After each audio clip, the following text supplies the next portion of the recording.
Aujourd'hui, je m'entretiens avec Caroline Gélineau. Caroline fait toujours partie des Forces armées canadiennes et nous parle de ses 2 missions en Afghanistan. Bonjour Caroline. Bonjour. Merci beaucoup d'avoir accepté notre invitation. Ça fait plaisir. Caroline, vous vous êtes enrôlée à l'âge de 24 ans. Qu'est-ce qui vous a amené à vous enrôler? Moi, en réalité, je voulais être policière, mais j'habitais la région de Montréal, puis la région de Montréal, c'était assez difficile pour... j'avais pas ma technique policière. Fait comme ça, avec l'armée, ça venait chercher un peu ce que je voulais avoir dans la police, sauf que c'était pas la même horaire. Fait que ça me plaisait quand même bien. Côté discipline, côté uniforme qui vous attirait? Oui, l'inconnu aussi, de ne pas savoir trop c'était quoi l'émission, pour pouvoir voyager, aller un peu partout, là, dépendant des missions, là. Justement, parlons des missions. Vous en avez fait quelques-unes. Oui, j'en ai fait 2. 2 en Afghanistan, une en 2007, la Roto 4, qui disent le nom de la mission, puis l'autre, c'est la Roto 10, qui est en 2010-2011. Et comment on se prépare lorsqu'on part en mission? Vous étiez quand même relativement jeune. Bon, vous n'aviez pas d'enfant. Mais vous aviez un conjoint. Donc, comment on se prépare avant de partir en mission? Ça a été spécial un petit peu parce que moi, en réalité, je suis rentrée en 2006, puis j'ai fini mon cours, toute ma formation, puis j'ai donné mon nom pour partir. Mon sergent m'avait dit « c'est sûr et certain que tu partiras pas ». J'ai dit « c'est pas grave, je donne mon nom quand même, puis si je pars, bien je pars ». Puis finalement, en dernière minute, j'ai été sur la réserve opérationnelle. Puis ça, c'est comme ceux qui attendent de partir, voir s'il va y avoir de la place ou pas. Finalement, ils sont venus me chercher, puis je suis partie. Fait que moi, j'ai pas fait tout l'entraînement. Comme la préparation, ils vont à Wainwright, en Alberta, pour faire l'entraînement. Moi, je ne l'ai pas fait. J'ai fait un petit entraînement avec le 2e bataillon à ce moment-là. C'est quand même une bonne préparation, là, côté, on fait toutes les mêmes choses, pratiquement les mêmes choses quand on va à Wainwright, c'est juste qu'on est à Québec, parce qu'en même temps, on a un gros terrain. Quand même, là, oui, tout à fait.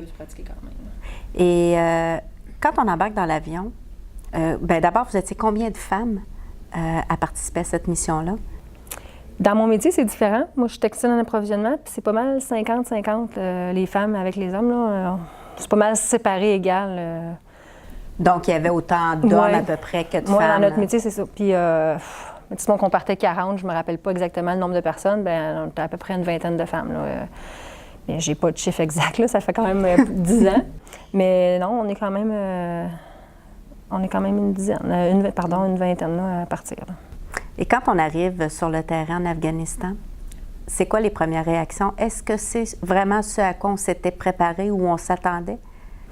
Non, je pourrais dire que c'est vraiment un dépaysagement, là. On ne s'attend pas du tout à... C'est vraiment le désert. Puis c'est sûr que oui, il y a beaucoup d'infrastructures et tout ça, mais on s'attend... Moi, en tout cas, moi, je ne m'attendais pas pantoute à ce que j'ai vu, là. Et qu'est-ce qui vous a surpris le plus? Bien, comment ça peut être gros?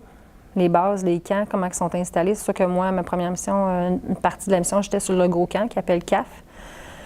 C'est immense. C'est comme, si exemple, on était à Québec, là, sur la base militaire, avec les mêmes choses, là. Il y avait des restaurants, il y a un gym, puis tous nos aéras de travail, où ce qu'on travaille, c'est assez immense, là. Les Américains, il y a tous les autres pays qui sont là, fait que c'est vraiment immense. Et c'était quoi votre principal travail lors de cette mission-là? J'étais à la numérisation. C'est en réalité les équipements radio, de remettre les équipements radio aux personnes qui en avaient besoin. Puis il y a une moitié de la mission à peu près, j'ai été sur 2 petits camps, 2 FOB qui appellent, les petits camps de base, là, qui appellent pour aller servir les clients qui sont justement sur le terrain avancé. Et lorsqu'on revient de cette première mission-là, vous avez quoi, 24, 25 ans, là? Vous êtes quand même très jeune. Est-ce qu'on voit la vie différemment? Oui. On se trouve chanceux de ce qu'on a, parce que c'est sûr qu'on a pu voir un peu comment ça se passait, puis que les gens là-bas...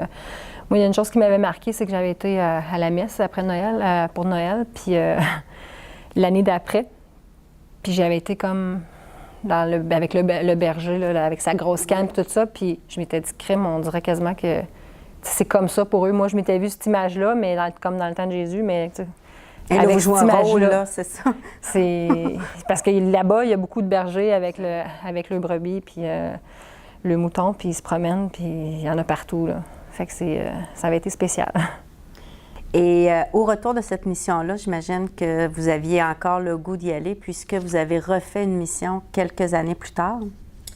Je pense avoir le goût d'y retourner, je n'étais pas certaine, mais finalement, mon conjoint y retournait. Fait qu'on s'est dit aussi bien y retourner ensemble. Je préférais y retourner en même temps que de rester à la maison puis à attendre, avoir des nouvelles. C'est sûr que même là-bas, on ne se voit pas trop. Même des fois pas, mais au moins, je n'étais pas trop loin, supposons qu'il arrivait quelque chose. Là. Bien, avant d'aborder ce sujet-là, parce que je voudrais qu'on en parle un petit peu, est-ce que votre première mission, vous étiez avec votre conjoint? Oui, notre première mission, justement, j'ai été choisie pour partir parce qu'il avait aussi été de son côté puis il avait donné mon nom pour pouvoir aller en mission avec lui. Là. OK. Donc, la première mission, on se prépare comment quand on est déjà allé une fois? La deuxième mission, pardon. La deuxième mission, c'est sûr que là, c'est différent. On sait quand même où est-ce qu'on s'en va, dans quoi qu'on s'embarque. Fait que c'est sûr que ce côté-là, c'est différent parce qu'au début, la première fois, tu ne sais pas pantoute. Là, je m'y attendais, je savais dans quoi j'allais m'embarquer. Et qu'est-ce qui vous faisait un petit peu, en tout cas, qui mettait les freins à participer à cette deuxième mission? Ma mère. Votre mère? Ma mère, j'avais dit que je ne retournerais pas en mission. Puis que si j'y retournerais, bien qu'on irait en voyage, parce qu'on a un HLT qui appelle un voyage dans le milieu. J'avais dit que si j'avais à y retourner, bien on ferait un voyage, elle viendrait nous rejoindre. Parce que votre mère a trouvé ça difficile la première fois? Oui. Puis est-ce que vous avez d'autres frères ou sœurs qui ont déjà été dans l'armée? Je suis la seule personne qui est dans l'armée. J'ai un frère, puis il n'est pas du tout dans l'armée, loin de là. Donc, pour votre mère, de voir sa petite fille, parce que 24 ans, c'est quand même jeune, partir. Donc, c'est à votre mère que vous pensiez lors du départ de la deuxième mission? Oui. Et comment ça se passe, cette deuxième mission-là? Vous êtes avec votre conjoint? Bien, conjoint, c'est un grand mot, parce qu'en réalité, on n'est pas vraiment conjoint rendu là. Rendu en Afghanistan, on est simplement collègues. Mm-hmm. Mais ça se passe quand même bien, pour vrai. C'est sûr qu'il pouvait me téléphoner quand il avait le temps, parce que lui était en avant sur les bases avancées. Mais il pouvait me téléphoner quand il y avait du temps. Puis sinon, moi, je faisais mon travail, mais en même temps, on est tellement occupés à dire que j'attends pas son appel. J'ai pas le temps d'attendre. Puis lui, est-ce qu'il était dans une unité où ça pouvait être dangereux comparativement à vous? Lui, il était technicien de véhicule, fait qu'il est mécanicien. Fait qu'il était avec les gens sur le terrain. Quand les gens ils se promènent, là, il y a toujours un mécanicien avec eux qui se promène avec eux. Et quand on revient de cette mission-là, est-ce que vous et votre conjoint, vous trouvez que vous avez changé ou vous avez, compte tenu que vous avez vécu les mêmes choses, bien, vous êtes comme au même pied d'égalité? Je sais où ce que lui, je sais dans quoi il s'est embarqué. C'est sûr que je ne sais pas tout ce qui s'est passé parce que je n'étais pas sur le terrain avec lui. Mais je sais que oui, il y a des choses. Je pense que c'est plus facile pour moi de comprendre ce qui s'est passé qu'une personne parce que souvent, quand on vient, on n'en parle pas. Il y a des choses que, genre, il n'aurait jamais parlé si je n'avais pas été dans l'armée. Puis ça, je le sais. On n'a pas tout raconté. On ne raconte pas tout à nos familles non plus quand on vient parce qu'il y a des choses que c'est pas nécessaire. Absolument. Mais c'est quand même une grande expérience, là. Et on parle souvent de la vie civile avec la vie militaire et, bon, que ça peut être difficile pour la population en général de comprendre la vie militaire ou ce que nos militaires vivent. Vous, est-ce que vous trouvez que c'est un avantage d'avoir un conjoint qui est militaire? Pour moi, je trouve ça plus facile parce que, justement, on vit la même chose. C'est sûr que, côté, là, vu que maintenant on a des enfants, ça peut être des fois, il faut vérifier là, parce qu'il faut tant qu'on a un plan B. Si, exemple, il y en a un qui est allé quelque part puis l'autre personne à un autre endroit en même temps. Fait que c'est sûr que ça, il faut faire attention pour ça. Mais sinon, pour moi, je trouve ça avantageux là, d'avoir un conjoint militaire. Parce que vous comprenez l'un et l'autre. Vous avez des enfants? Est-ce qu'il y a d'autres missions de prévues? Et si oui, si jamais il y en avait, est-ce que vous seriez prête à partir? Pour le moment, il devrait pas y avoir, non, parce que moi, je suis au centre d'instruction à l'école. C'est comme l'école qu'il y a à Québec pour former... sur la base? Oui, je pense qu'il y a eu un PP1 qui ont fait justement une émission là, tout à fait. Sur les cours de PP1, les fantassins.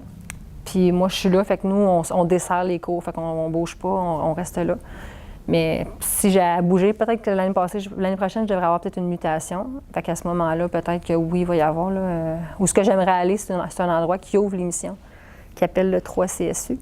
Puis c'est eux autres qui ouvrent les missions à chaque nouvel endroit qu'ils vont. C'est eux qui y vont 3 mois avant le début des opérations des missions. Là, puis ils vont ouvrir puis ils reviennent. Puis ils reviennent à la fin de la mission. Ah, fait que c'est quand même long, là. Ça peut être c'est des 3 mois habituellement. Okay. Soit c'est des par batch de 3 mois qu'on m'avait informé, là, mais c'est pas mal ça. Ça, je trouverais ça pas si pire parce que c'est 3 mois, mais rendu là, je pense qu'on va traverser le pont quand on va arriver. Quand ça sera rendu. Oui. Bien, Caroline, merci beaucoup pour votre témoignage. Ça a été très agréable de s'entretenir avec vous. Ça fait plaisir. Merci. Merci.